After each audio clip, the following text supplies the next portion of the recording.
Anticipation looms over the Pacific Northwest as to when we could see smoke in the air. It's been a talker across the country as the East Coast is stifled with hazy skies from Canadian wildfires. Fox 13's Nikki Torres spoke to local clean air agencies, and they want you to take the proper precautions while the skies are still blue. Nikki.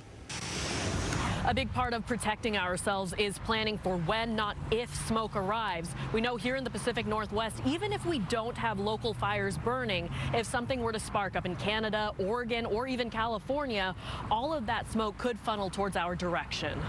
We talk a lot about fire season. But what about smoke season?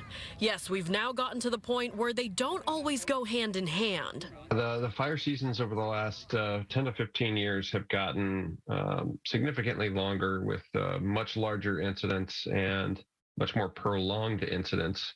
According to the Department of Natural Resources, it is the size and intensity of these larger wildfires that is the problem.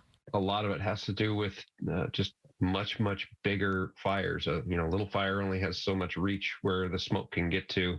But when you have some of these massive conflagrations that are 100,000 acres, the smoke that they can put out in a day can travel for thousands of miles. That means, unfortunately, even if we do our part in Washington and go flame free, we could still another region.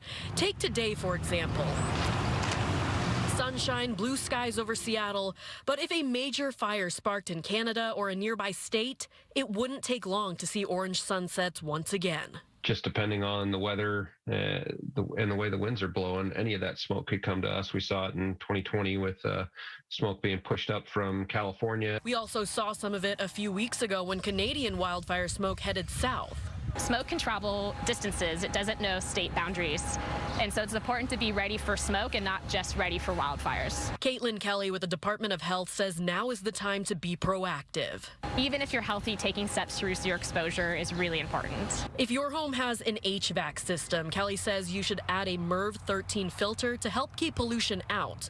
You can also buy portable air cleaners, or, as we have showed you before on Fox 13, you can make your own box fan filter to keep particles out of your home. What we're really concerned about is particulate matter 2.5. 2.5 stands for the size of matter, 2.5 microns or smaller. That means it's really small and it gets past your lungs into your bloodstream. Once that happens, you are exposing your body to pollutants, which can lead to minor illnesses or maybe something bigger down the line.